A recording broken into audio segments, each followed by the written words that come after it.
Good. So let's start. Welcome everyone. First of all, welcome to our special guest, Nadira and Shahram, and also welcome to the students of the Decolonizing Architecture Advanced course, and the many people that are slowly connecting online. There are also different groups that will be watching this discussion in different parts of the university, in different rooms. Of course, we would have liked very much to be finally all in the same room, but unfortunately, continued presence of COVID-19 still around and impedes large form of gatherings. So we're trying to manage this different community that are joining here in the room, online and in other rooms, and maybe after the meeting in the outdoor. So maybe I have to say, maybe just very briefly for the ones that are connecting online and they don't know me. My name is Alessandro Petti, and I'm Professor of Architectural and Social Justice at Royal Institute of Art. And I teach a postmaster course together with Marie-Louise Richards, that unfortunately cannot be here today. And the course that we teach together is called Decolonizing Architecture. Luckily, since Marie-Louise is sick, I have to thank also Tatiana and Roberta that step in and trying to engage in this beginning of the year. Maybe shortly, the aim of the course is to mobilize architecture for social and political struggles. And before they start maybe the conversations, maybe I should make a little bit of a context and some kind of disclaimer. First of all, to say that this event is part of ongoing discussion. So it's not just one thing in time, and it's part of a sort of collective reflection within the frame of Decolonizing Architecture Advanced course. And in fact, this is the 4th year of this annual course, which is composed by public seminars, field studies, publications, and discursive exhibitions. So the conversation of today is linked, as I said, to previous events. I thought it was important just to refer very briefly about this, so that we can somehow also the ones that are joining us today, they have a feeling that that is an ongoing conversations. For example, in 2017, together actually with Shahram and another very good friend, which is Corina Oprea, we organized a symposium that was called Decolonizing North. And this was an exhibition that also was curated by Corina in Coastal Sede. And of course, we believe that if we have to discuss decolonization in the North, I think we have to acknowledge the specific colonial relation that the Nordic countries have with the indigenous Sami populations. So we had these discussions, and we are going to have more of those discussions, but it's good to clarify that that is a very important point if we are discussing decolonization here in Stockholm. So I invite you to look into these publications that you will find as a PDF on our course blog, which is das.academy, DAAS.academy.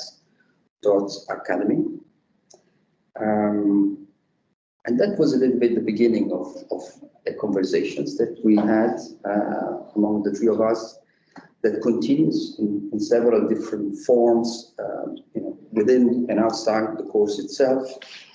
Maybe I can briefly mention another two, for us, maybe important moments. Every year, the course ends with the discursive exhibitions in which art is mobilized in a ways that also allowed these conversations to happen. And we produce sort of short publications catalogs where the work of the students, the participants to the course, are archived, and with some interventions also with guests that are participating into the conversations. And this series, in fact, is called "What Does It Mean to Decolonize?" So I'm just, referring to these moments because I do feel that sometimes it's also necessary to give a little bit of context, and necessary also to refer to other moments in which certain discussions, were important to lead us where we are now, so that people can refer to them, because there are always limitations on one specific 2 hours discussion. So it's always good to refer to other instances and other conversation.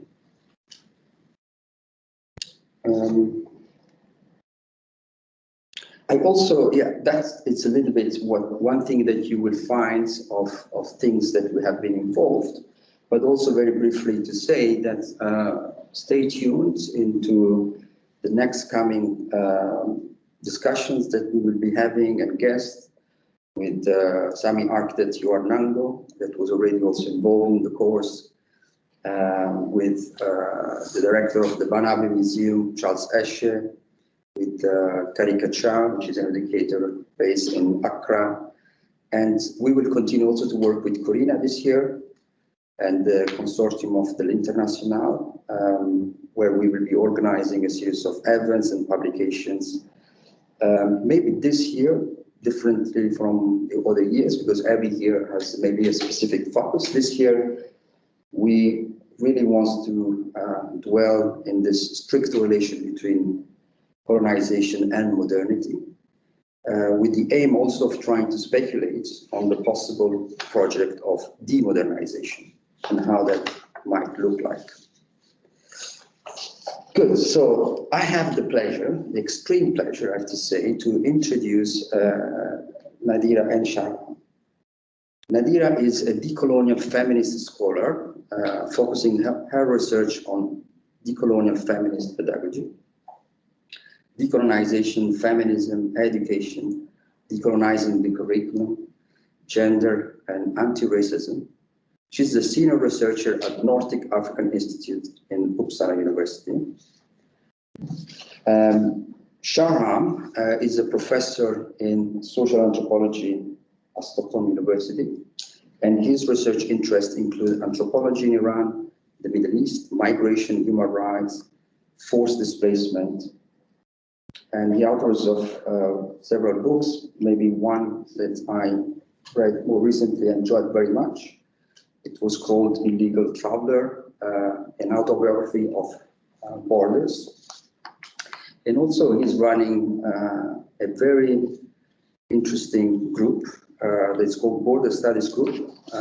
He's the one that maybe started the group that I suggest strongly to join if you are interested in conversations that can bring together academia, activism, arts.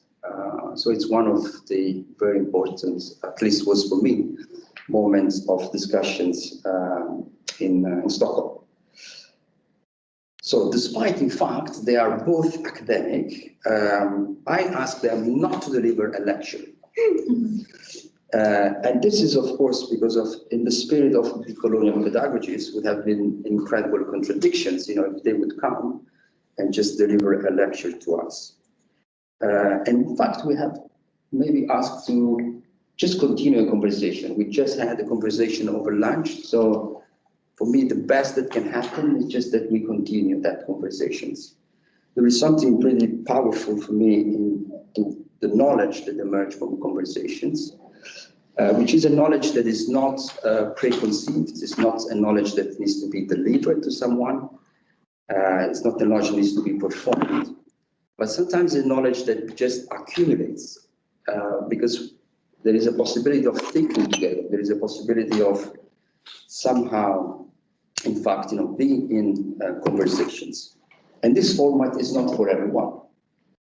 So, because, one has to be also a little bit humble to accept this open format of not knowing exactly where are we going in these conversations.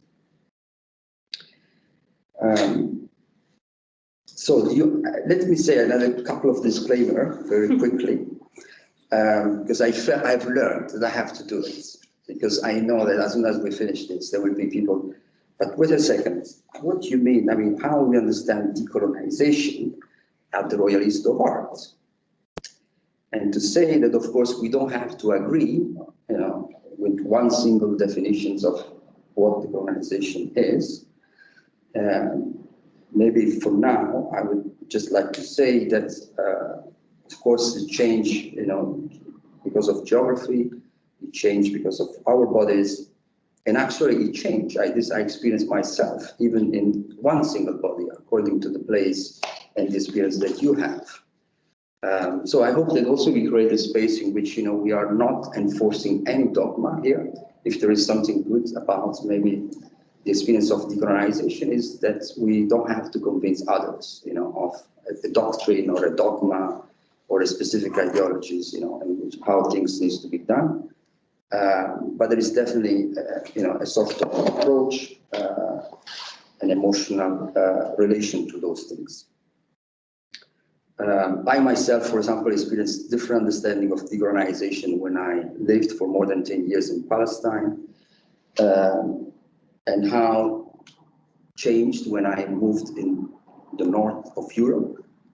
Remind me that also I was born in Italy. So all these different geolocations in some ways also shaped my personal understanding of what decolonization means. The very short order disclaimer that I have to make is what we mean when we say architecture. Because that's also another thing I've learned with time, because for me architecture is not anymore simply a building. Architecture is for me also a way of thinking and acting in the world as a much more extended version that actually also had historically, in which architect could have been a painter, a writer, a sculptor. It's somehow, I think it's very recent idea that architecture become a discipline and become a profession. So that is okay, but I don't think that we understand architecture only in that very restrictive way. So the idea was also that when we started to think about this event on decolonizing educations, we wanted to start from some questions. And maybe I just read them for everyone, so that somehow we can come back to them during the conversations. So what does decolonization mean in a predominantly white institution? How can institutions change to reflect the demographics in society? And how can cultural institutions become more inclusive, challenging the hegemonic positioning of society, attracting those that are historically marginalized? And how can access to education become generally public? So these were some of the questions that I think emerged a little bit already in previous conversation that we had. However, I've asked them maybe to start these conversations sharing with us a story. Because I also experienced this, that sometimes in this conversation that are very up here, many times what stick to my body and my mind are always good stories. And they are also excellent storyteller. And I can tell you that some of their story that they told me stayed with me for a long period of time, besides the intellectual conversation. So I thought that this could be also a good way just to softly enter into our discussion. And we don't know yet if we're going to have a break, how this question will emerge maybe from the participants that are here in the room, but this maybe we'll figure out together. So who would like to start sharing the first story? You want to go because you had the smile. Yeah.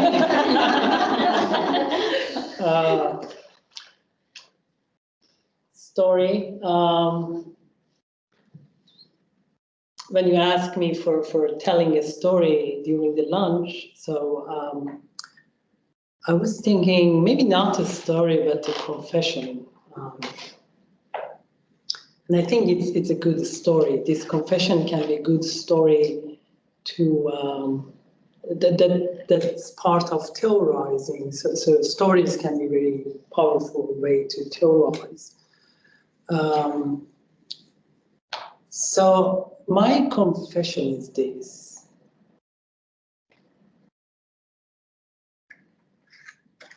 And I don't know if it's good for me to say that or not, but okay, I tell it anyway, because maybe my students are watching me, or you know, my boss is there and watching me. During my first year at university, at Stockholm University, my Swedish was non-existent, and lectures were in Swedish. Literature were in English, and my English, I learned English in the street of Karachi and New Delhi, so my English was street language, which was far from, you know, the language in the books. So I didn't understand anything from the literature and nothing either from the lectures. Yeah. So what I did was opening a page and finding a word and making connection to that word somehow. So that connection is, I think it's crucial. And my confession is here, I never finished the book reading. I never read the whole book given to me during the whole my education program. I couldn't finish that. After 10 pages, I give it up because I couldn't do that connection. Because all those texts given to me to read in the discipline of anthropology was far from my life, far from my history, far from the world I knew, or my friends, my relatives, people I knew, histories I knew about. So I couldn't make that connection, and I gave up after 10 pages. So that's my confession. I never read the classic ones, yeah, which every student is expecting. But I did my PhD anyway, and I'm professor anyway. So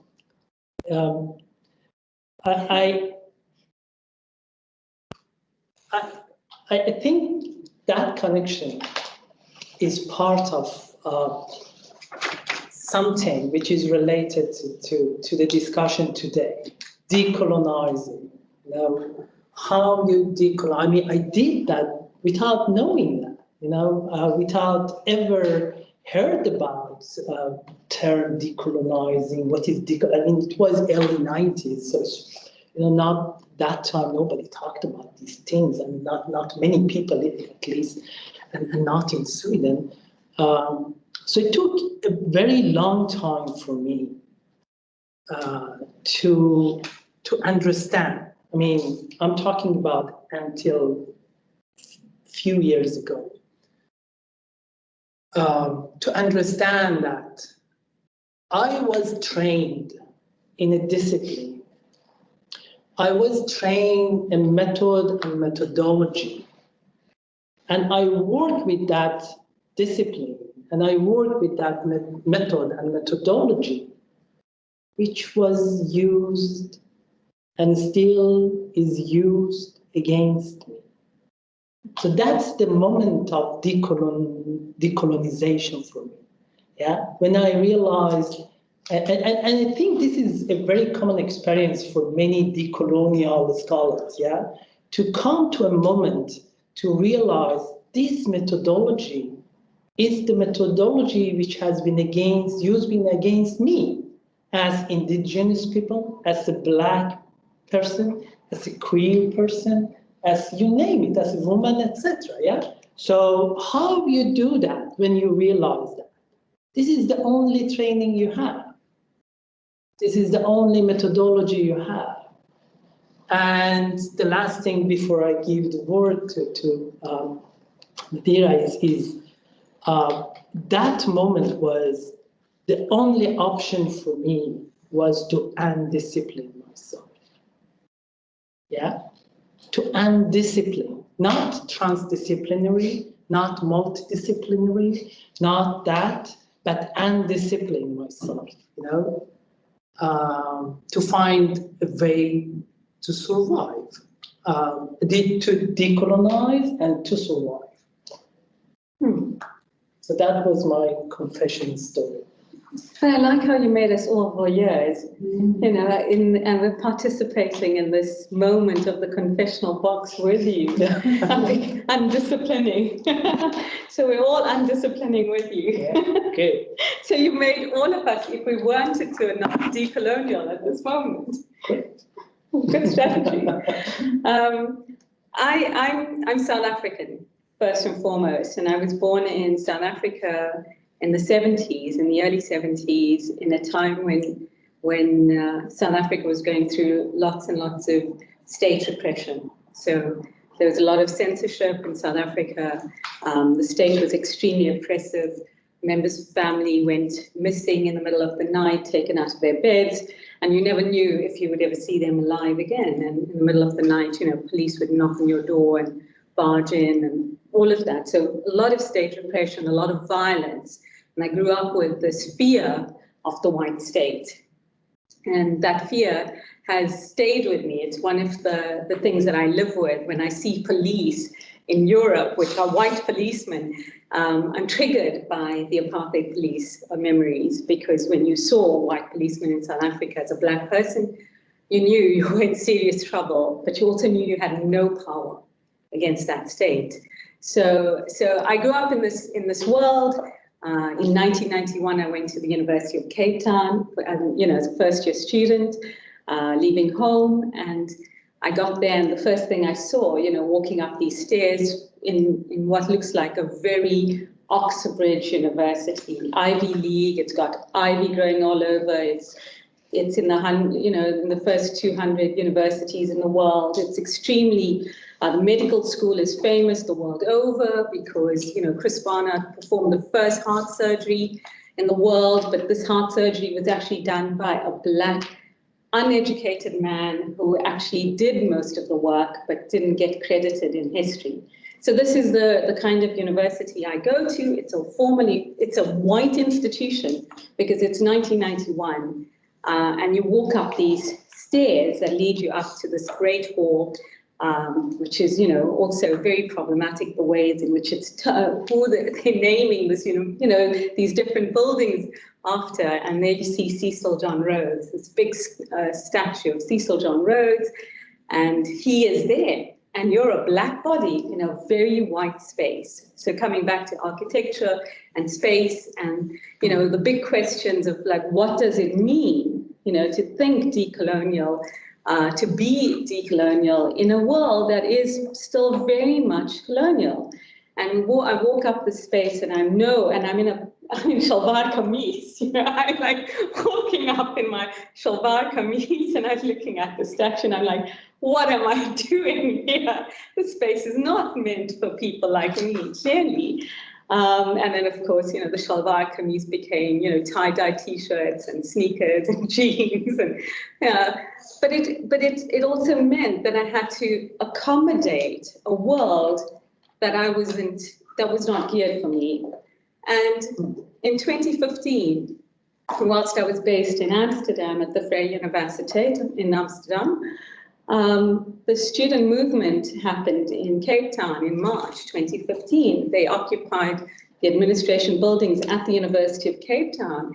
And that's what led to the Rhodes Must Fall movement. And at the same time, a month later, in April 2015, the university in Amsterdam was also occupied by the students, and that was a new Amsterdam movement. And out of there was there were 4 commissions that were set up. One of them was around decolonization, and that was because within the student movement in Amsterdam, there was a group that decided that the student movement was opposing neoliberalism, but it wasn't actually also looking at the racism within the university. So institutional racism was kind of given a backseat. They weren't actually pushing for reforms around institutional racism. They were pushing for neoliberal reforms, but not institutional racism. And then there was a group that formed out of that student movement called the University of Color. So these two movements are happening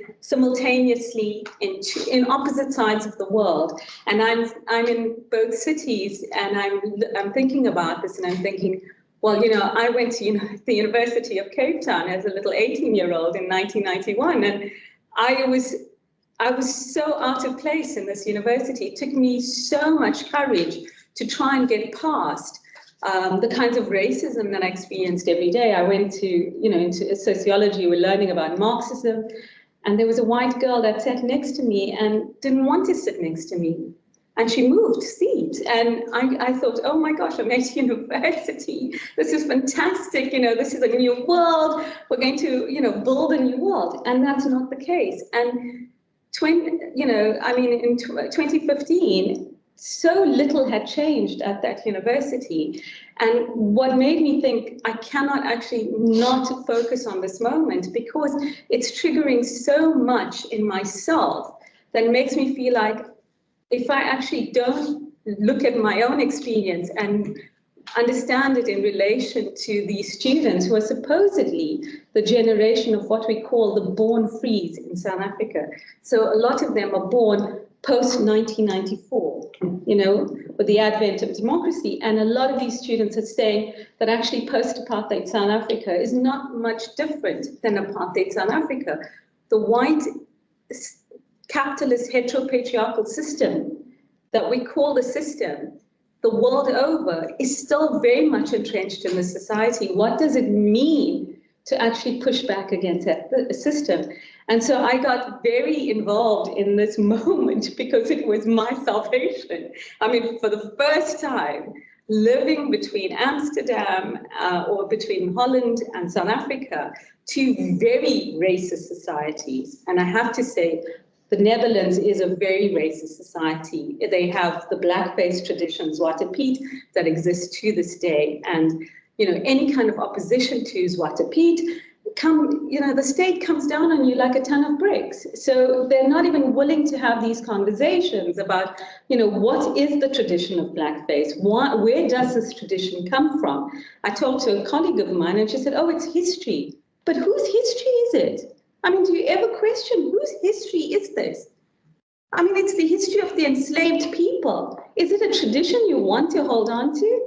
And so it's these kinds of things that I have that are tied into my work on decolonization, which is very, very personal for me. It's about having to live in oppressive states that do not take my lived experience into account. And do I want to be in institutions that actually do not have space for me, that I have to keep kind of accommodating their normalization of a very toxic space so that I can survive in that space? And that means that I have to do all kinds of violences to myself to simply survive. And I thought, I can't. I cannot survive in this institution, or cannot survive in the world the way it is. It's not good enough for me. And so I decided that I was going to start having conversations with a lot of the students from Rhodes Must Fall. And as a result of that, I took into account the fact that I was coming in much older, in a position of power because I wasn't a student. The entire media, the entire system was against these students. They were being demonized. They were called hooligans. Achille Mbembe, who is a very, very well-known African scholar, called them Boko Haram, as in he was comparing them to, terrorists or, guerrilla fighters. I don't know what I still cannot understand how somebody like Ashila Mbembe can call students who are legitimately, striving for a change in institutional reform, demonize students like that, where a state that is so violent, where institutions that are so violent can actually justify their violence. So I sit there and I look at this and I think, this is not the way I want to do research. I understand that I come in intergenerationally. I'm a lot older. My generation has actually, in some ways, they've just basically left the room. Then they're doing their own thing. They're just trying to survive in a system and make money and, put a roof over their head and, whatever else my generation does, that's what they were doing. And they're leaving these young kids to basically fight the struggle, which we should be fighting as well, because it's our lives on the line as well. We're all invested in the system, and we're all invested in actually shifting the system. So I decided to start having these conversations, and then I invited them to have conversations with me. And true to form, the Rhodes Must Fall students were so generous. They were actually really lovely, and a lot of my political education actually is in part due to them, because they've actually given me my political education in this day and age. So I'm not talking about political education for my times, but what political education means today. In fact, I was educated by them. So a lot of what I think and feel these days is very much informed by my conversations with them. And they also said, if we're going to do this research, if this is your research, then you're going to have to become a participant in the research, and you're going to have to be invested in thinking through a lot of what decolonization means. So I became a participant in my research as opposed to the researcher. So as Shahram said, methodology, method, instead of looking at the other or gazing upon, I became part and parcel of that research process. And so they also shifted the ways in which I thought about reflexivity in research, and the ways in which researchers are not really, objective. Researchers have never been objective. That's the first thing. But also that actually we participate in research and we co-produce knowledge with other participants. So that was the basis for the research that I did. But the bigger questions around what I learned from Rhodes Must Fall is, well, it's nice to have that moment where we stop and we pause and we say, we need to decolonize the academy. But what does it actually really mean to decolonize the academy? And you can't decolonize the academy without looking at the curriculum. And this is all Paulo Freire's work, Pedagogies of the Oppressed, is that what does it mean to actually start producing knowledge from marginalized people? How do we produce our own knowledges so that we can decolonize the curricula? And so a lot of what I do now is actually think through questions like that, is that the knowledges that we've inherited are part of the system. They're part of histories of, slavery, coloniality, apartheid. These are all inventions of modernity. But what does it mean to be in the decolonial moment? And what does that mean for the academy? How do we co-produce knowledge that is reflective or reflexive and that actually represents who we really are and our lived experiences? I think, these stories, personal, stories are important, because if we think about coloniality as a form of domination in academia, one important question is, when and how does this domination appear to us? How and when and how do we see that? Yeah, and it is very personal. It goes back to your personal experiences, and when you position yourself on the other side, you talk about science is not objective, it's about side, yeah, and how you see, and when you are able to see the domination, yeah, So that experience, I think is important to position yourself on that situation to be able to see domination. And this is not a coincidence that one Iranian man, one South African woman, and one Italian man, I mean, Italian is not really European, but this internal colonization in Europe, and Gramsci, coming, from that tradition. So we get together, talk about decolonization in Sweden. For the first time, I have been in this country for 30 years, 33 years, and this is the first time we started talking about that. It was when you started this conversation. So did that? Why that? Why Italian, South African, Iranian coming to this Nordic country and starting talking about decolonization of academia? So I think that positionality is important. That experience, that position yourself.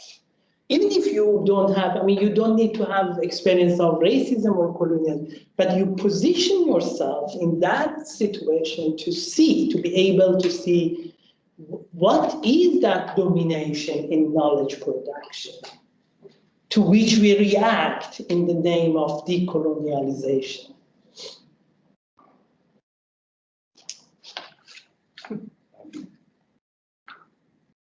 If you have any questions for us, if you want to know a little more, the whole point about the conversations that I had was that actually it's an exchange, and we learn through that exchange. Tatiana, you had it. Yeah. No, it's not a question, because you made your story, your introduction, also telling a little bit what was also in the book that you wrote. So I'm curious how it's after that. How come you are in Uppsala, no? Yeah, in the land of Carl Linnaeus, the father of the race sciences. Absolutely. You can't actually not question, where I locate myself as well.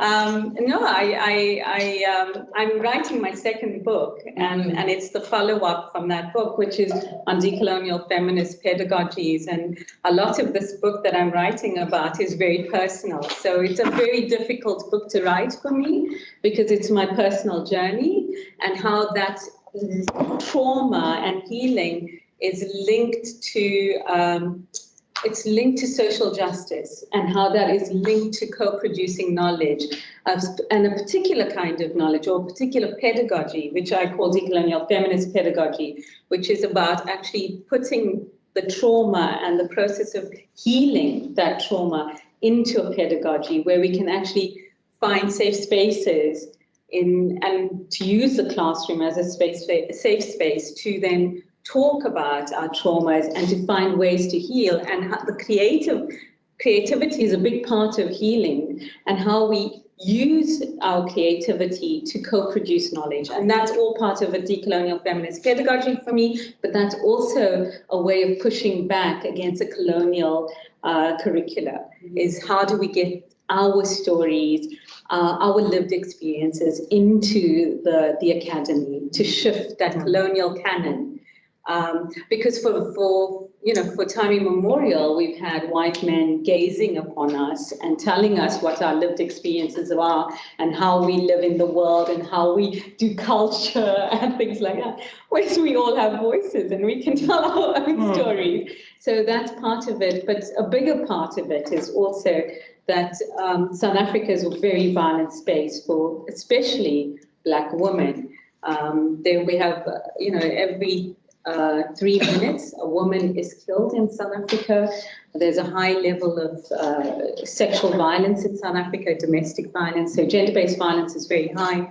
In the classrooms where I teach in Cape Town, in each classroom, I've had a student, at least one student, talk about her rape in class, which means that the other students who aren't talking about it have also experienced it, but there's a there's an ability now for people to talk about it where the shame and the stigma isn't so prevalent.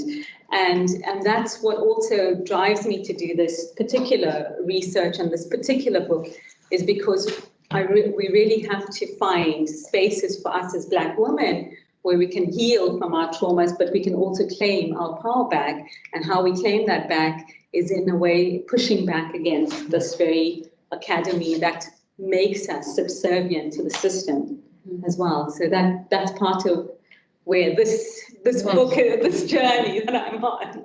So yeah. I think it's important point, this using terms like knowledge, experience. I mean, this is part of the European modernity project to make clear distinction what is knowledge and what is experience. And this is what anthropologists did all the time, produce a knowledge based on experience coming from outside Europe. Yeah. So they go out to collect experiences, coming back to produce knowledge. So there is still this kind of division. What is experience? I mean, this is as a woman, as a minority, this is your own experience. This is not, so one part of this undiscipline, what I talk about, mentioned, for me was looking at what kind of texts were excluded from our reading list. So what kind of text I was not given to read. And that was the first step for me to decolonize, finding what was not there, And I found that a lot of texts written by Black women, I mean, American Black feminism, and they are very personal. They are, from Bell Hooks to Toni Morrison to Gloria Anzaldúa to Sadie Hartman to name it. They talk about themselves. They talk about their mothers, their family histories, and this is partly because of very simple reason, because there is no archive. They are not in the archive. You don't find your history as a Black person in the archive. The archive is what? So how can you write your own history when there is nothing to use?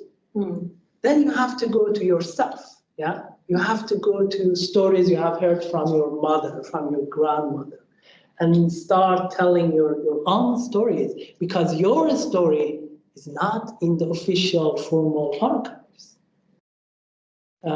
And of course, all these are related to modernity, which is the theme of your this year course you have.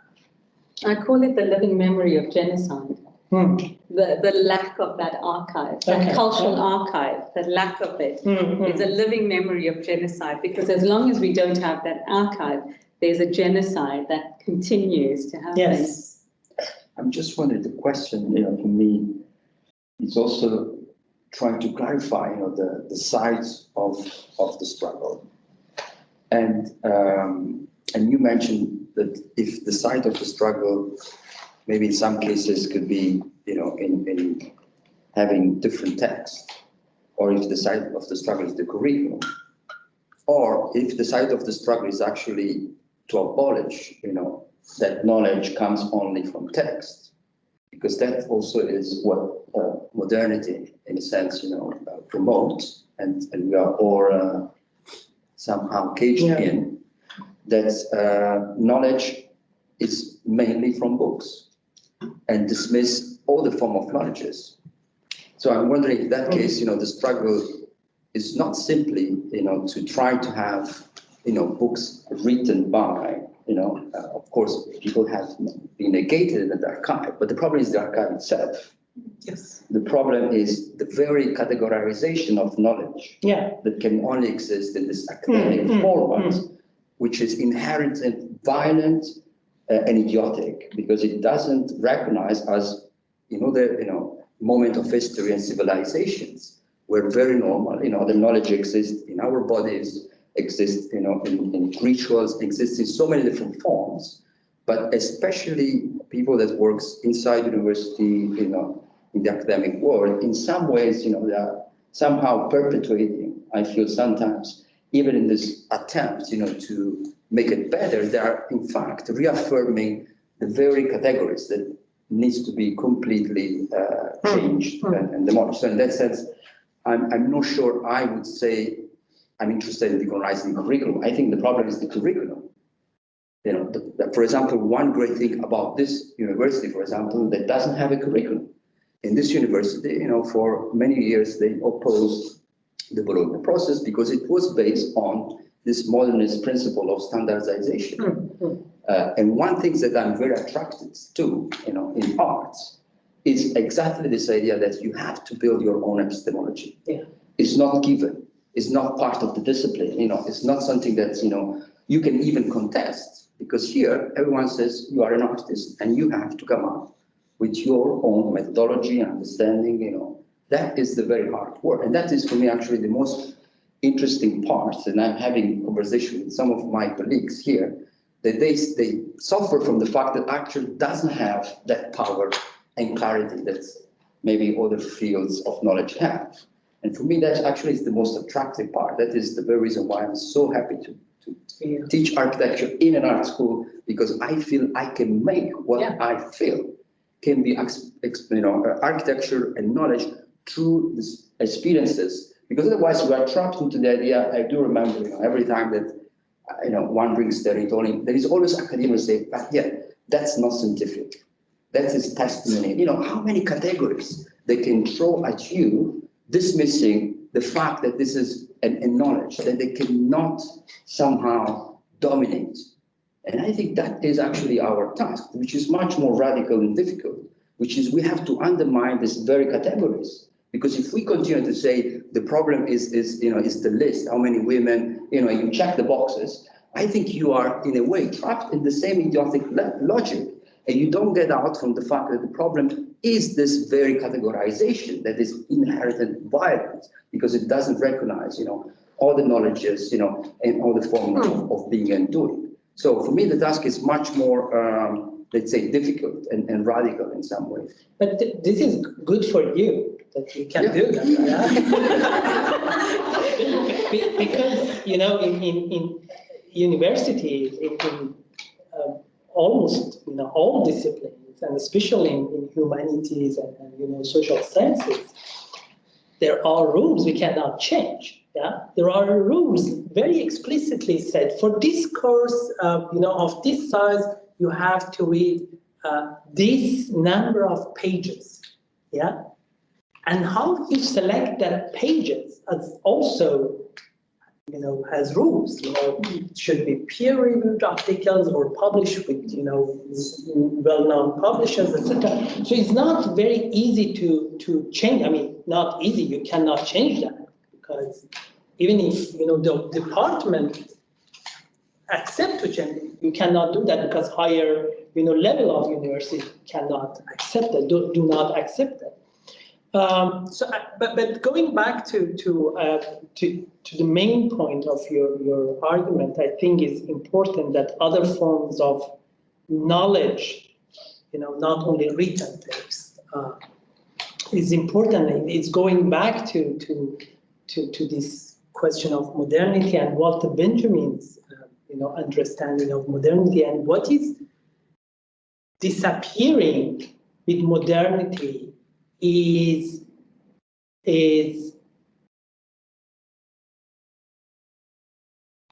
in German language is Erfahrung. In German, like Swedish, there are two terms for experience: Erlebnis, Erfarenhet in Swedish, and Erfahrung, Erfarenhet in Swedish, and German Erfahrung. So what is the difference between? In English, we have only experience, yeah. But what is the difference between Erlebnis, Erfarenhet, and Erfarenhet, Erlebnis, Upplevelse, and Erfarenhet, Erfahrung? It's exactly what is missing is disappearing of storytelling. Yeah. So that storytelling disappear, and we cannot have this Irfan. What is potentiality, the revolutionary potential in Irfan has been connection of experiences. Yeah, going back to what I said, I open the book, find the word to make a connection. That connection is important. Yeah, that different experiences coming from North Africa, South Africa, North America, Iran, Palestine, Sweden, how these experiences can be connected, and individual isolated upplevelser erlebnings are turned into collective historical experiences. So that is what we miss, yeah? And how we can go back to that, I don't know. I mean, this is very important point, yeah? To bring different experiences and make connections, not only written text, but, other storytelling forms. So that, I think that's very important, and how we can do that.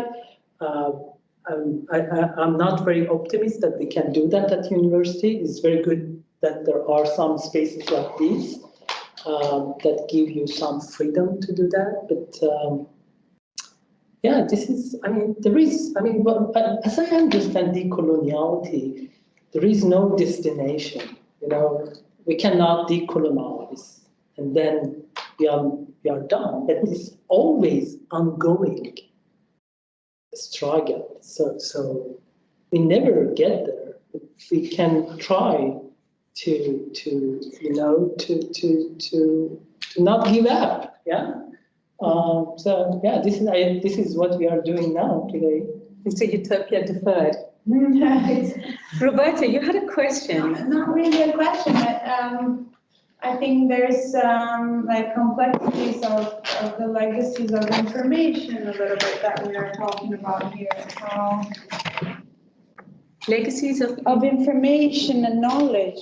How do you collect things? How do you archive things? How do you access things? And what constitutes knowledge and histories that are fed to us as validated educations and stories or histories that you must relate to throughout your whole life as a being. I don't believe ultimately in the abolition of the text or that academia. I mean, I understand that. I think there's a lot to be done in who is writing and who we are reading. So I think there's a lot of room for that within the structures of academia and of the university that goes through quotas or that goes through ticking the box. I think that is definitely part of the process. We don't need to abolish everything and start from zero. It's not modernism again, I think what you are talking about a little bit is the lived experiences, not as like an experience as an observer, because I think the colonial or the colonizer has very much this, you put on the gaze and you observe, they are doing that. This is how they do this. And then we bring it back as like, or someone brings it back as this is how the others live in our civilized otherness. We do it this way, but this is happening over there. And how can that over there also become part of the sitting room? One of the things that we've been trying, some of the scholars in South Africa, is at least in some of the courses that I've been teaching, is to, and this is a very feminist way of doing the academy anyway, so it's not like this is something new. But one of the things that we're doing, because of the high levels of gender-based violence amongst Black women in particular in the classroom space, and this is also something that I write about. You think that you're part of an intellectual elite or you're privileged or whatever else. It doesn't keep you safe from these violences. Everybody, or all Black women in some ways, and all women in South Africa actually, and more especially Black women, because they're at the bottom of the rung, especially impoverished Black women. The frequency at which they experience violence is much higher. But all women in South Africa live with the fear of violence. And I think all women in the world live with the fear of violence. And so one of the things for healing and for trying to claim a space where you feel safe in yourself was to introduce creativity as part of the structure of the course. Because believe me, at universities, you have to justify to higher level Senate committees for the career, for the particular course to go through, and how do you mark the course? How do you, there are so many barriers to trying to push back against the way in which the academy is done, which is, in some ways, I was like, I want a job here. A job here. But I mean, and I every year have to go and justify to the external examiners why students get such high marks in my courses, whereas other people never give such high marks, and what is the justification for these marks and stuff. And then when you look at the academy from that perspective, you realize it's a whole farce. It's actually a joke. You call it idiotic. It's really a joke, because how you mark students in the academy is a joke. It's a complete farce. That's not knowledge. That's regurgitation, of what you read in a textbook. That's not critical thinking. What is the academy about? It's about critical thinking. It's about finding new ways of being. That's what it's always been founded on. It's on the basis of ideas, so that we can evolve and become better at doing this thing called life. How to coexist in harmony with each other. But that's just the ruse of the academy. That's what it's meant to do. But what it does is to discipline us, to make us into, a factory of fitting into the economy, into the market. That's the underlying objective of the academy. So when you push back against that academy, it comes down on you like a ton of bricks. Literally, you will lose your job for it. So there are other ways of kind of disrupting and destabilizing the academy. And I spoke about creativity as a form of healing. So one of the things in the classroom is to give students the ability to use creativity, whatever they want to do, as part of their final mark. And it's a big component of their final mark, is how do they put understanding theoretical frames, understanding literature, understanding all these things, understanding their own lived experience. So epistemology, ontology, all of these things, how do they understand it and put it into a creative space? How do you use this creative lens to express yourself? And it's storytelling, that's all it is, but it's done with sculptures, with art, with poetry, with documentary, with short movies, all kinds of things. And they're fantastic. I mean, you can see how much work goes into this, how much thought goes into it. And it's much more challenging than writing an essay for a final mark. And that's how I have to keep justifying it to examiners, is that this produces much more critical thinking than a simple essay. Because everybody can learn to write the academy, but not everybody can learn to actually use a critical lens to write back against the academy as well. And I tell you, I don't think for one of the courses is going to ever go through, because every year I've justified it, and the examiner is very unimpressed by me, because I give my students very high marks. For their effort to do this kind of thing, because I think they've learned much more in that space than they would have in a 4-year degree.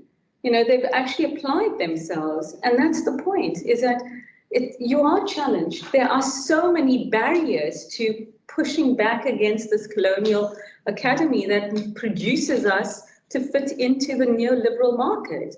But we have, you know, if you're a decolonial scholar, the whole point is that it's not a destination. It's a utopia deferred, but it's also a constant process of disruption, destabilization. And, you know, a Dutch Iranian scholar, Hala Garashi, talks about slow revolution.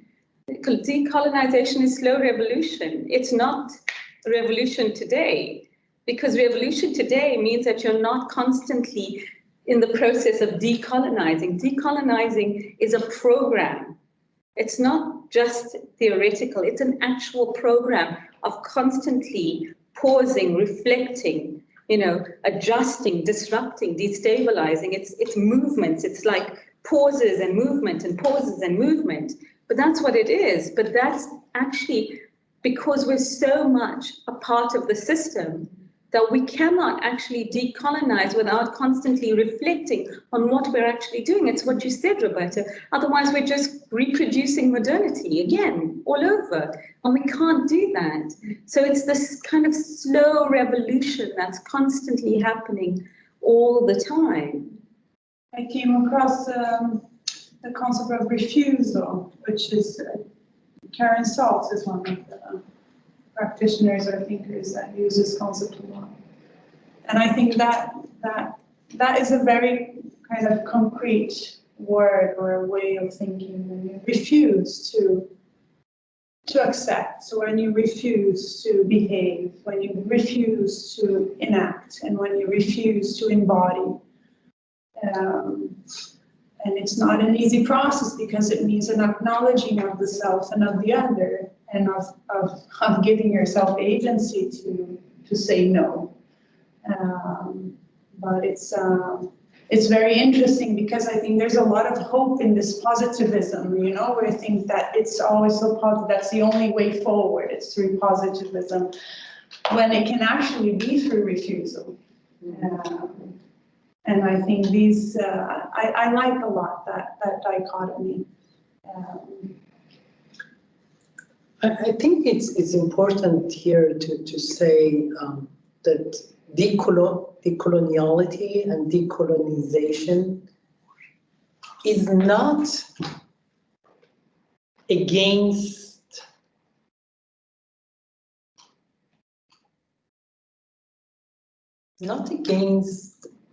European science, academia, because it's European. No, it is against it because it's ideological. What given to us in the name of science is very ideological, yeah? So, but this is what we are accused for, yeah? Decolonization, this is ideology, this is you are leftist, you are Marxist, you are this, you are that. No, this is exactly the opposite. What we are against it is very ideological. What is produced, constructed, called science, scientific knowledge, is very ideological, yeah? Based on, you know, rooted in European modernity, enlightenment, etc. So it's important that you know, what is normative is not decoloniality. What is normative is the knowledge which reproduce the norm, yeah, and stop change. That's ideology. That's ideology of domination. And again, when we use domination, what is against domination is emancipation. And emancipation, to link to what you said, is far away to build something and say, for example, the country I come from, in Iran, Revolution 1979, an Islamic government state took power against the West, and they established what they call it Islamic knowledge, Islamic university, Islamic social sciences and humanities. But this is exactly a reproduction of what was before. Yeah, it's different name. Yeah, so how we can, emancipate ourselves for not reproducing the same thing. This is what I mean, ongoing struggle. Not seeing now we build something different, because when you build something different, maybe this is anti-European, but it's also against minorities, against women, against homosexuals, against this, against that. Yeah. So for me, what is beautiful with decoloniality, it's that emancipation which include all poor, include queer movements, include Black right movement, include this anti-racism, anti-colonialism. So that is, that link all these experiences to each other to create something historical accumulated, together. I'm laughing because you sound like a salesperson for decolonization. This is why it's a good fight.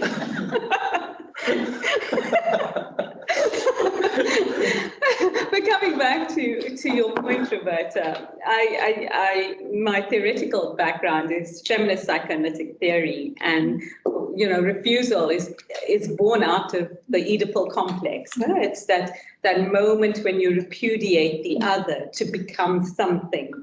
And so I take that moment of repudiation as a starting point to walk away or to turn away from the normative to something that is completely as yet to be explored, to be imagined, which decolonial scholars like talking about new ways of being. So to repudiate, to find the space to reimagine or new ways of being. But that's also part of looking at the system from a personality disorder, from a narcissistic personality disorder, that the system creates domination and submission models, and those that are submissive to people who are dominant are actually gaslighted or devalued into their submission. This is how the slavery works. The master-slave dialectic is based on these intrapsychic models where you internalize your oppression to the point that you believe that it's the master's right to enslave you. And until we can find this process of undoing the violence of internalized oppression, we will be enslaved. And that's, for me, as a Black woman, a very strong point that comes out in a decolonial feminist pedagogy, is that it's actually not just, the material circumstances, but it's also the psychic circumstances that continue to entrap us or entangle us in these models, these personality disorders, where we all become, in some ways, enacting out these various aspects of the personality disorder. And in this toxic relationship, which is what the system produces, and it happens in intimate spaces, but then it extends into public spaces. So when you see these monuments, this is all part of the personality disorder, to constantly remind you of where you are in the system, what your role is in the system, how you perform the system within the personality disorder. And that's where we have to do the kind of psychic work to actually undo the violence of internalized oppression, so that we can claim our space, we can claim healthier relationships and the space for reimagining new ways of being. But that's also part of, what this moment offers us, and as the salesman, this is why it's so important that we understand that this moment is not just, it's not an ideology as much as it's a practice, and it's a labor to actually understand that the revolution an evolution, but that evolution is the love, the bonds of love between the self and other, because the only way to break out of the master-slave dialectic that's created by this toxic system is to actually start recognizing ourselves as outside of those toxic relationships, so that we get the opportunity to fully recognize the other. And so that's also where this moment comes in, is that it's actually very much about processes of recognition, and that's all about love, about the bonds of love. So actually, if you're a decolonial scholar, you really love, you really experience the moment of love through your scholarship, through your actual being, because you want to have much stronger bonds of love, because within the system, you're limited from having those stronger, deeper connections and real moments of love. Can you explain that a bit more, what you mean by bonds of love? Well, the bonds of love, so when you think about, in Freudian psychoanalysis, they talk about the mother-child dyad, where the child is created into a safe space and with the caregiver, and the child believes that the child is one with the caregiver, and then of course individuation happens, and in the very Freudian model, the father enters, and that's when gender starts playing out, and the child then either becomes masculine or feminine, and because we know gender is a social construct and all of that. But in that moment, the bonds of love is about actually recognition, when the child individuates without having to become, without having to repudiate the mother to become an individual, but to actually understand that the child is in relation to an entire community, to other beings that love the child and create safety. So the child is born into community, not just into this nuclear kind of very Eurocentric model of child development, but rather that the child is part of a community and recognizes others in that community, and they recognize the child, and that's where the bonds of love comes in. But that's also what decolonization says, is that it's what they call object relations. So it's intersubjectivity. We are subjects through the recognition of other subjects.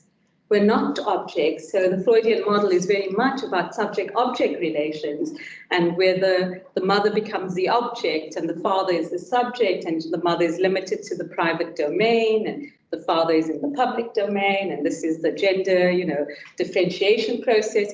But this is saying, no, we're repudiating that whole system, that whole psychic system, that intrapsychic process of how to become subject, object, and all of that, and saying there are other ways of being, there are other models for real bonds of love, where you can love, your mother and your father, and your mother doesn't have to play a particular role, and she doesn't have to be an object, and your mother doesn't have to be a she either. So there's all kinds of other models, and that's where the bonds of love then become really fostered in community and not just in these very narrow versions of family. I think it's interesting what you were saying about recognition, both of you actually, because that, at least from how I would understand it, becomes very much about how stories are told, and you were saying in the beginning that you never read the text because you didn't see yourself, your lived experience in those things that you were being asked to read, and it was kind of you didn't see people you knew, you didn't see yourself, you didn't see your life there. And I think that's where the way that we tell stories, and maybe also with creating something, physically taking up space, so then you see yourself and you're visible. And that doesn't mean that it's a sculpture of somebody who looks like you, or it's somebody who uses the same words as you. It's more of just, when we talk about lived experience, that's also, there's emotional experience there, and you might recognize that a feeling of an experience you've had, even if the experience itself was totally different. So I think that's where what you were saying about it being everyone that is included, and I think, and that sounds really idealistic as well, but I think that is a way in which storytelling becomes really important, because it does foster this empathy, and you see yourself represented in the world in a way which, like, yeah, there are many groups in society who don't see themselves represented, and like, yeah, it's kind of, yeah, just like how those stories are told becomes very important. In South Africa, in the theatre world, there's a tradition that's taken out of African culture, and it's called Nsomi. Nsomi is a tradition of storytelling, and the Nsomi is normally a woman, the matriarch in the tribe, who actually tells stories that impart morals to younger generations, and it's done in this community environment where you sit around the fire and you're having a meal, and then Nsomi tradition then happens. And that's used very often in theatre in South Africa as part of how we impart certain, morals and lessons, life lessons, and how we share our lived experiences. But it's also a very big part of the academy is how we take our stories and how we weave them through, disrupting the academy as well, because we don't fit into ideologies. We're beings, and there's a lot of emotional labor and a lot of that goes into the making of our beings, and that's part of the intellectual work that we do as well, is that the emotional labor that goes on behind that intellectual work as well. Yeah, I was thinking about that when you said about scoring your students really highly, and like, yeah, that for me, as soon as you said that, it's like, well, that's the emotional labor that they're putting into that work also. It's not, there's a lot of work going on that you don't see, or you see it in another form when those stories are told through film or sculpture.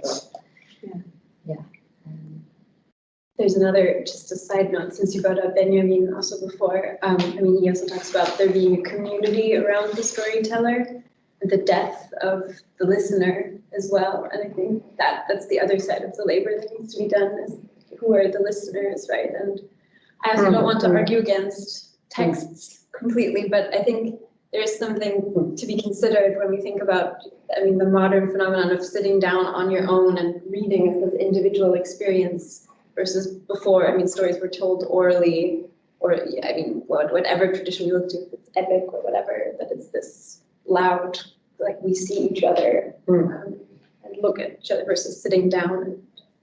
No, it's not one for the other. I think it's the acknowledgement of other forms without necessarily having to annul or abolish forms. But that transformation can happen. Yeah, and I think that's where the institution struggles, is when that knowledge, that archive, those experiences don't necessarily take a material form. That's maybe not the readings themselves that are the issue, but like the archive itself and who is able to collect it. Is it collected or is it stolen? Is it on behalf of the colonizer that is the institution? Is it then kept behind closed walls, behind a university, a library, or a museum? And then those texts that are produced are like whose interpretations of that raw material. So I'm interested in how like that archive itself can exist as the knowledge without needing that additional layer of a scholar to write it down, or how those immaterial forms can still kind of exist and be validated as knowledge.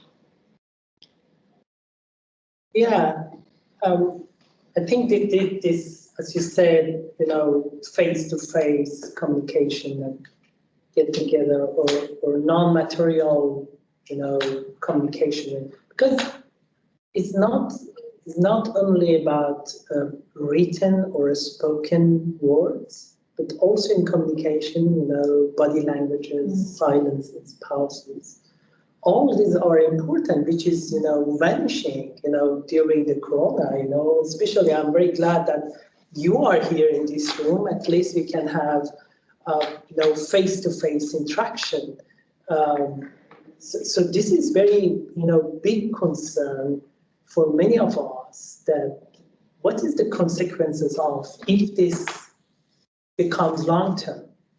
You know, what happens to education? What happens to teaching? What happens to student life?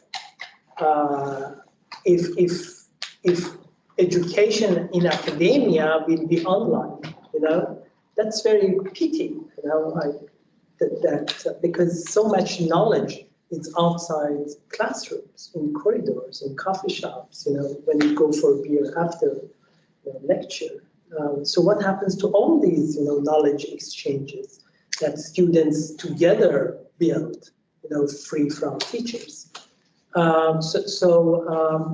So I think part of this coloniality thought is against a series of dichotomies, yeah? Dichotomies of what is knowledge, what is experience, what is objective knowledge, what is emotions, you know, affects, excluding so much things from knowledge production. And you say also it is important that bridge between theory and practice, yeah? So it's not asking students to read and write, but how to do that. And this is how you theorize. So it's not repeating theories, but you learn, you teach students, and then students learn to theorize. You know, to the verb of, you know, that's important. So not giving, this is theory, take it. This is easy, yeah? But what is most important to help the students to do it, yeah? To understand how this theory was produced and how he and she can do the same, more or less, yeah? So bridging between theory and practice is important, and this is not a dichotomy between them, but how we can take them together. It's a question. Yeah. Because many times these conversations, especially maybe also to bring the conversations, you know, in this locality where we all happen to be. So people says, you know, but this is, you know, decolonization is something that's, you know, I'm not interested because, you know, I don't live in a colonial country. You know, it's something that I don't feel somehow the urgency, you know, and they try to carve out the fact that they are not involved, they're not complicit in the situations. You know, and this is where it comes, you know, how one can build different kind of struggle and alliances, and how this conversation will not remain like a sort of minority, or they have the kind of explosions in the media, and then everyone, you know, writes article about racism. You know, they don't see the structural racism that actually exists in the institution itself. So the question I have is, and that was also one of the questions was formulated, you know, in today's invitation. It was how, in that sense, a predominantly white institution can actually start to transform itself in a way that will not be patronizing, in a way that will not say, you know, but this is, they have to do it, you know, and how one can build, you know, in alliances rather than a simply antagonizing position, because this maybe it comes to me, you know, it may be also different from the very classic notion of revolutions, you know, because maybe the problem was that, that, you know, if you make a revolution, then, you know, everything would be okay. I mean, the real problem is the day after the revolution, you know? I mean, who's going to clean the square where you did the demonstrations? You know, how will you organize what you demolished? You know, what kind of political imagination works needs to be done the day after the revolution? You know? That's the real question unless, and that is where also I feel that the organization is a way to think, about this as a process and not like an ending point. And that maybe could be, very, very much different from other kind of messianic, ideology, that says, if capitalism is not around, everyone will be happy. No, I mean, things like this. Now, the question, get back to the question, what you think needs to happen,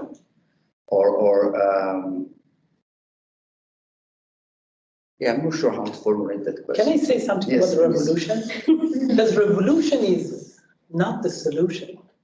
Revolution means going back to the same situation. And coming from a revolutionary country, I know very exactly, saying, the French Revolution also, and also Russian Revolution somehow. Revolution is not that, because you go back to revolution, you go back to the same situation. You have to be rebelling, You keep doing this struggle all the time. It is important. And going to your question, again, what I said, decoloniality is not about,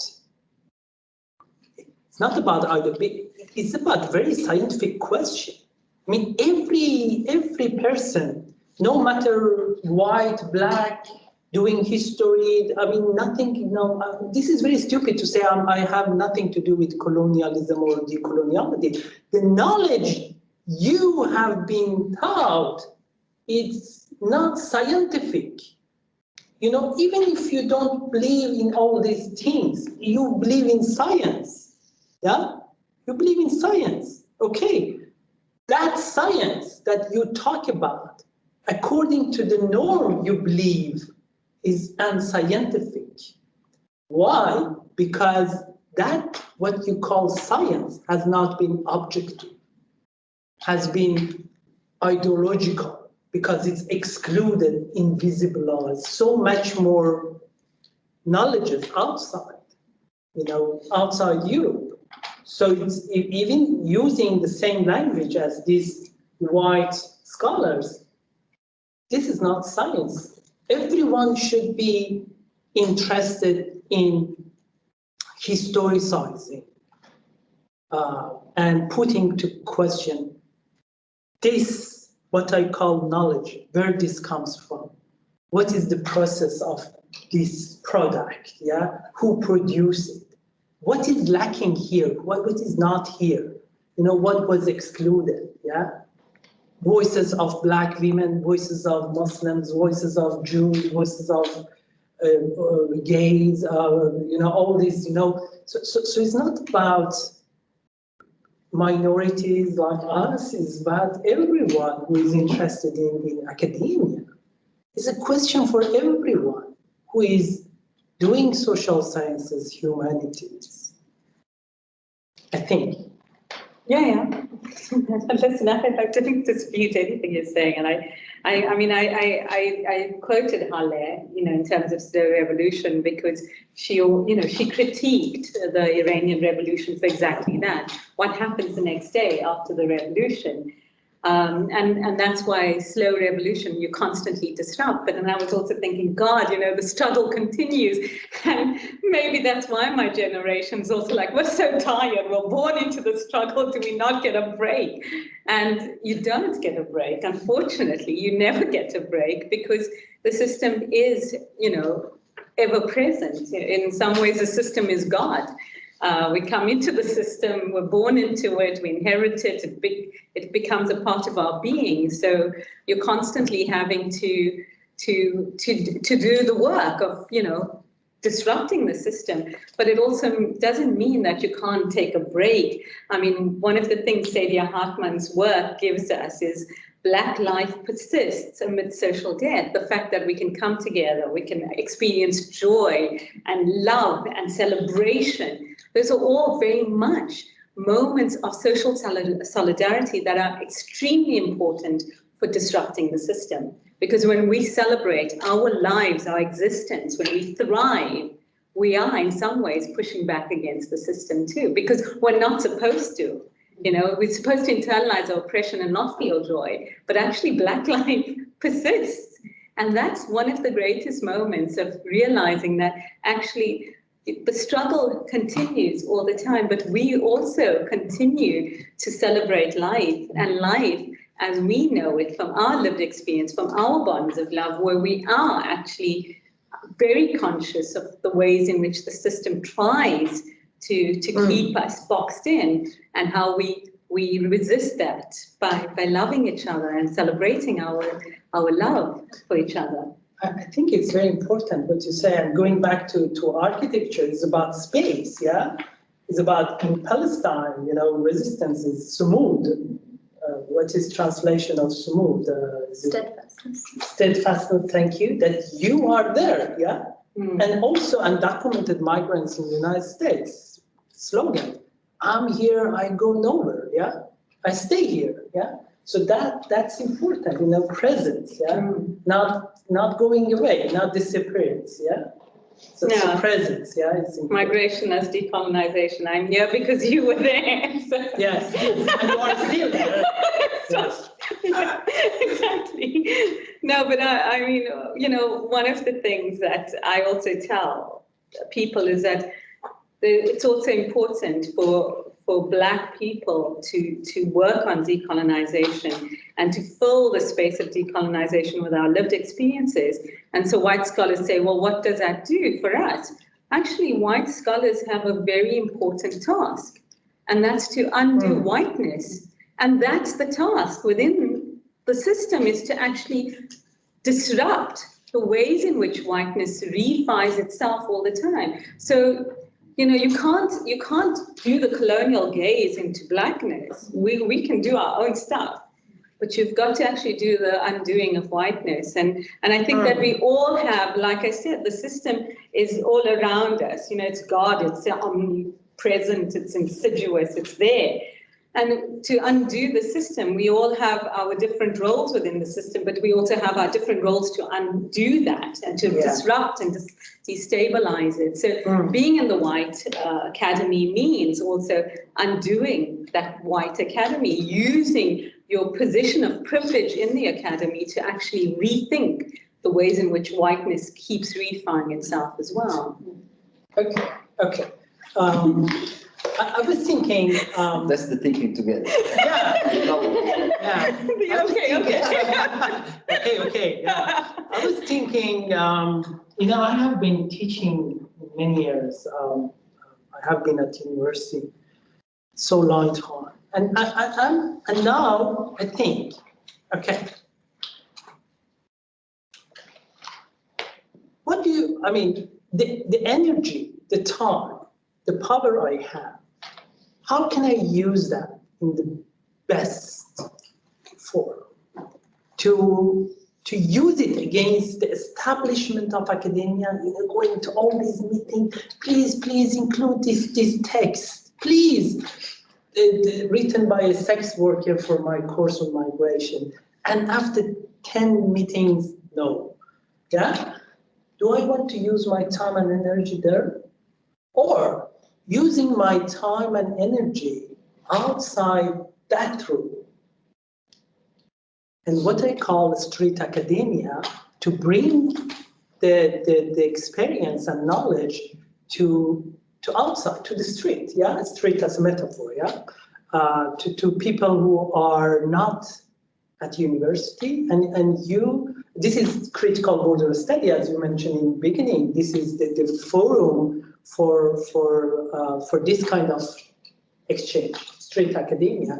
And what I'm going to do in coming months is for young people between 15 and 20. You know, we have family reading groups in 10 states. So why should I do that at university all the time? No. How we can create rooms for decoloniality outside universities? So why should we always, you know, insisting and begging, you know, for a small minor changes and maybe 2% have a change for something? No, I refuse. Yeah, I refuse to do that. I refuse to beg. I don't do that. Instead of that, I bring that knowledge outside to the street. I can just add that without losing this circularity, because, that is one of the problem, I think there is no building a sort of alternative to, because I think the other work needs to be done as that at the same time the institution needs to change. So how, and that is very much the border acting and thinking, that there is no the solution for me is not simply, going out, because I always, when I'm out, say, oh, we should go there, no? I mean, I always, say, well, a second, let's decide, should we be here or there? But I realize, that is actually very important, because you can do something, let's say, outside, and you can do something inside. Yeah. And that circularity is very important. In our own, trajectories. Before here, I've been teaching refugee camps, and I also know at some point you hit some ceiling. There is a structural problem there, because then you realize that unless the whole economy around knowledge production change, what I can do in a refugee camp. There is a point in which that critical mass cannot do much more. Yeah. And that is where my question also about how one can also work through alliances, and getting out from the idea that we should agree, that even if we have a minimum common ground, that is where things needs to happen in some ways. Yes, the minorities, university people. Outside university is the majority people, queer people, Black people, racialized people, migrants, asylum seekers. And this is allies there. This is why I say maybe we should go out and find them. Because academics are minorities. How many of us professors? 1%. But I think that, again, just bringing it back to Roads Must Fall, a lot of those students from that movement are actually working at community level. They're engineers from there who are now building sustainable models for energy in impoverished areas, using local resources to do that. And that's where decolonization as a program really, you see it operationalized, and it's the link between community. And in South Africa, if you're born, you're born with this consciousness of the struggle. It's like part of your DNA. Then you can't do anything in South Africa without the idea that you have to give back. You have to pay back. Your freedom, your liberation, your emancipation is connected to the emancipation of others. So you have to ensure that you're constantly paying back, that you're making sure that other people's lives are actually improved all the time. And so you have to work within community. Even as a scholar in a university, your legitimization as a scholar is not just based on what you publish. You've got to have community engagement. You've got to sit on boards of NGOs, and you have to work within those NGOs. You have to make sure that your intellectual labor actually filters into community level. So there's a very strong sense of this consciousness, the pedagogies of the oppressed, that you can't just hold on to your privilege, that your privilege does not belong to you. It is born out of the privileges or out of the sacrifices of others. So you've got to pay back. And I mean, even though that sounds like a very difficult mentality, and it's like a very Calvinistic mentality on some level, like, you must feel guilty for having, it's not, because actually the minute you engage at community level, you really start feeling alive, like your life has meaning and purpose. And that's when Black life persists, is this that you're not just living in isolation. And coming to Uppsala and living in isolation, in privilege, almost feels like, oh my God, this is so boring, because where's life? It's not happening around me and for me and with me. I'm just, doing the academic work. But that's also what makes places like South Africa extremely attractive to people who don't know how to do community, because the minute you come to South Africa, you do community. Community is happening, whether you like it or not. And people are taken in by this idea that you belong to people, you belong to a community. And that's where a lot of the work happens. And that's where a lot of disruption and destabilization and pushback against that system happens. And because you're part of a collective, and you see how that collective is constantly within the local, but within the global as well, the global context, it makes you thrive. It makes you feel alive. It gives you the energy to continue the struggle, to do the emotional labor that actually is part of the intellectual labor you do. So it's a very vibrant place, as much as it's also a very violent place because of the ways in which the system in that context works. Because whiteness in South Africa is a very particular form of whiteness. And a black friend of mine in Sweden said to me, oh, South African whites, that come to Sweden, they're so lovely. They're really so nice. And then we go to South Africa and they become very weird. And then she says, and white Swedes that go to South Africa, all of a sudden they realize that they're part of white privilege. Like they become different kinds of white. They perform a whiteness that, they love, like, having servants around them, people that are doing things for them. And they feel a kind of like a bravado of being white in South Africa. And that's the kind of toxic whiteness that exists in South Africa. This entitlement, the personality disorder is very much present in the ways in which whiteness and privilege get performed. And then if you get that, if you brought up with the conscientization that you have to pay back, then you can't perform that privilege in the same way. You're constantly having to be reflexive of that privilege all the time. And it keeps you in a double bind, a double consciousness in, what Du Bois talks about, that conscious, double consciousness. You're constantly struggling within yourself. It's like, it's an uncomfortable position to be privileged.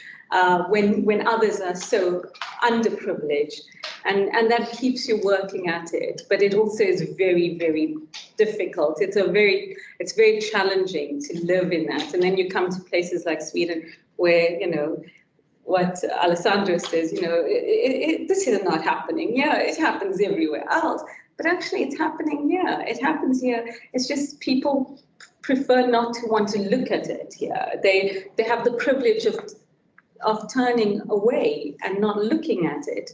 But it's here. And what Corona has done for us is that it's shown us how small the world really is. And that, that even regionalization like European Union is not really regionalization, because the minute Corona happened, all those borders got shut. So and also then it also shows us the ways in which coloniality works within Europe, how Northern Europeans really are racist towards Southern Europeans. When Italy needed those ventilators and Sweden had a stockpile, they didn't send any, because what if Corona happened here to the same degree as it happened in Italy? Oh, they couldn't do that. They couldn't give their stockpile of ventilators to the Italians. And as a result, a lot of Italian people died.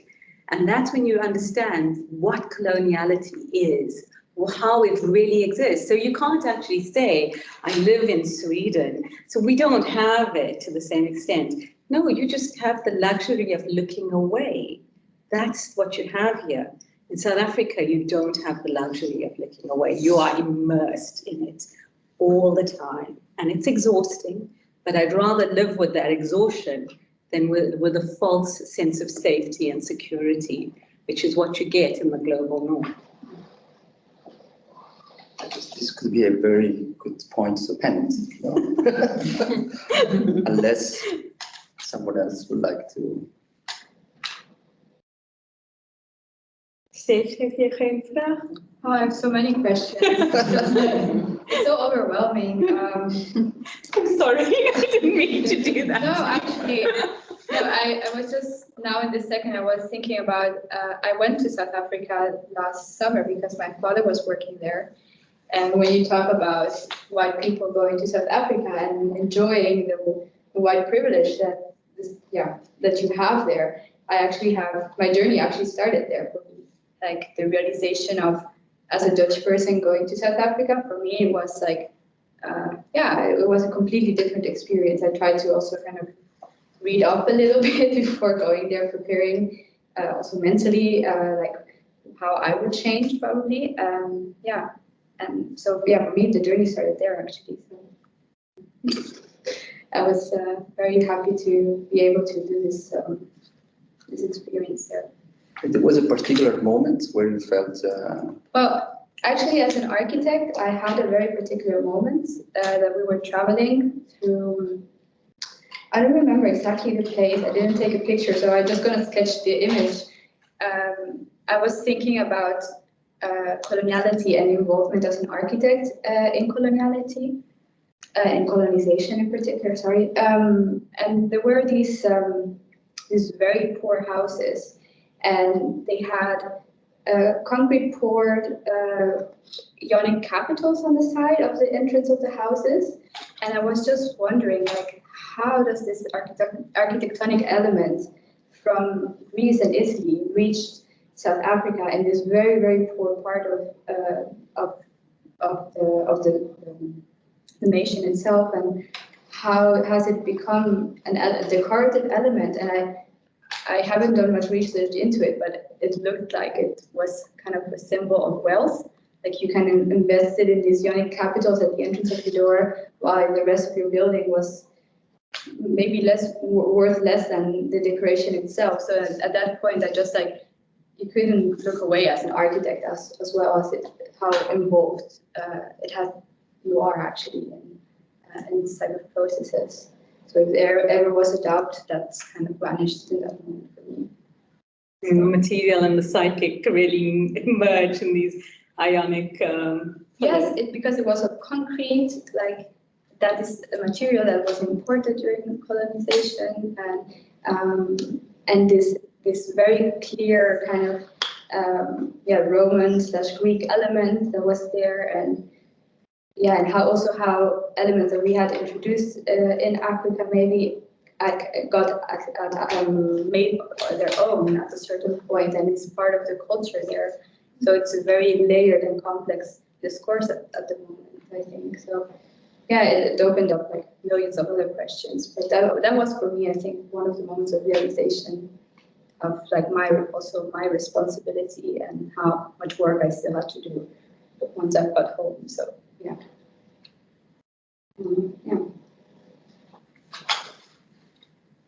Is there any other experiences that like really touched any of you, where you had this moment, like, the cognitive dissonance that Fanon talks about, like happened for you? Well, last year I was in Mexico. For the first time, we were. I was, within the discourse of the decolonization, and I realized, by talking with a lot of people, how much important and relevant was the language, and how somehow the implementation of Spanish within, 60 languages that somehow disappeared because of the colonization, somehow erased completely a certain culture that was really language-based, how you explain things that somehow have certain meanings because they have a certain specific way of, constructing, the sentence, which is not related to the Neo-Latin structure somehow. And then I also, I learned how also the language is somehow.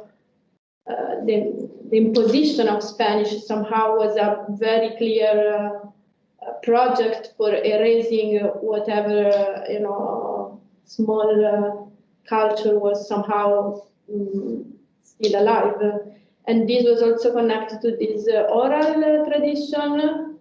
For instance, also today we talk about it. And there was this. Jasnaya Jill, she's a sociologist, and she's really, I mean, she made a quite extensive research on language. And she explained how, because she's still part of this Miche community, and Miche is one of these languages that still survive there. And she explained how the tradition of this little village, I mean, certain rituals and certain mythology were somehow explored through the generation and somehow evolved. So what we said before, no, that when you materialize something, it's there and it's rigid and you cannot change it. But then if you evolve it, then you, I mean, that thing somehow modernized within the community, no? I mean, gets, you know, such certain knowledge by growing. So I don't know, this is just my experience that I was somehow very impressed. And I felt like, oh, wow, you know, I mean, now somehow, you know, I come from Rome, the Roman Empire it's kind of, you know, big thing. And it's visible there. I mean, whenever you're there, it's like, it's there. So yeah, it was quite good journey. I related a lot to what you were saying about like that assimilation into violent spaces is just a means of survival. And I'm like also someone who's like never left an institutional framework, or I've just come from like university to university to now here. But I think, yeah, like my own reflection on how I've performed whiteness and performed straightness over the course of however long, beginning in like boarding, I went to like a New England boarding school in the US, and just like the culture shock of that, and like feeling that I needed to assimilate directly in order to just make it through. And just like you would take those like sacrifices as a means of like, oh, well, this access, this privileges that I will get from these institutions will enable me to, or it will be better off later. But until then, I have to deal with these 4 years of prep school, and then like 4 years of a elite private institution, college, and yeah, just like those sacrifices that you make as just a means to get by and yeah, thrive under this false condition. But then eventually it comes a point where you like those traumas kind of compound, and then you just like can't do that anymore. And I don't know when that happened, but it was a long time coming, I think. I'm just kind of like having to grapple and yeah, just kind of acknowledge my own like complicitness in my performativity of those cultures. And yeah, you just have to, you can't ignore it after so long. During the conversation, I was much more thinking about the self-important, like self-recognition of each own history and how relevant it is to spread like this kind of new knowledge. So I don't know how you deal with your personal history, how it was like the process of you understand your position and share it, and also like the self importance in the institution, so how this can insert in the institution, and how early can this be like promoted in education, because it's great that there is like a decolonization postmaster, but I think that early you can like get the people know that there are other ways to know the better our society can heal from these impositions.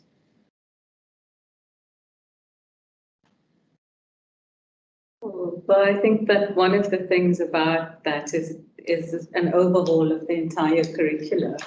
I mean, because decolonization, like you said, is actually taught as at postgraduate level. So I tried to do it at a much, I was given all these courses at undergraduate level to like play around with for a bit, and I did decolonization in there, but I slipped it in. It's not part of, the curriculum, and it's only part of the curriculum at a master's level usually. And that's also not right, because decolonization is about reading against, coloniality. We should be doing that. We should be doing that from not even at university level. It should be done at school level. When you enter school, this idea, this consciousness should be there all the time. So I think that that's part of the project, is and it shouldn't just be done in formal educational ways as well. We need to talk about it. And I mean, one of the things about the Black Lives Movement is that we can't not afford to talk about racialization and racial capitalism. We need to talk to our children about it. We need to let them understand what the system is, so that they grow up with a consciousness that gives them the opportunity to imagine new ways of being, to not become, little cogs in the system that fits into the economy or the market, but rather to actually find new ways of being. And actually, I think that we are at a deficit here, because we don't even know the ways in which technology will change our lived experience in the future. And so on some level, we're actually not equipped to even give, or all we can do for the next generation is really give them the tools to imagine new ways of being, because they're going to live in a very different world than the world that we were brought up in. I mean, I was born before even television came out. This is how, I mean, when you think about, babies, you give them an iPad and they know how to flick. I mean, I'm still intimidated by technology. So there's a whole different way of how future generations are going to deal with with their own lived experiences. We just have to equip them to become kind and nurturing, feminist ethics of care, how to heal, so that they can have healthy, loving relationships in the future, that they inherit a world that is, there's a consciousness around the environment. Life worlds extend into our environments as well. So we have to give them these imaginaries now, so that they can go forward. But that means that it has to happen at home as well. It can't just happen. And you can't, outsource your children into the education system, because then you're doing the neoliberal thing. And if you really want a feminist ethics of care, you have to really hold the space for yourself and for each other.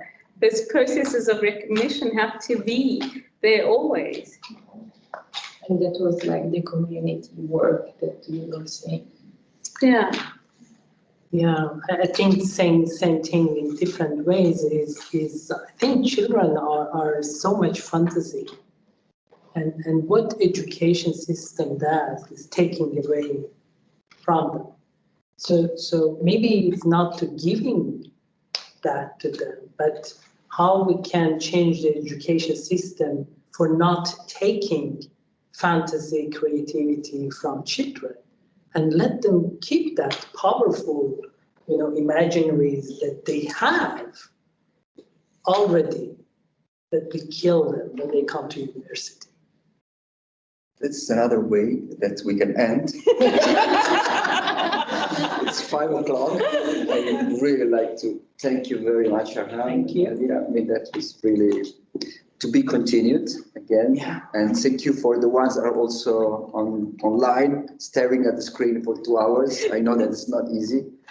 And thank you guys for being present. It's re-energizing experience, after so many months of isolation. So thank you very much. Thank you. Thank you.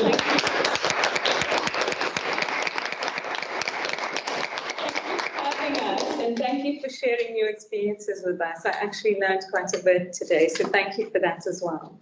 Thanks. Thank you. Good.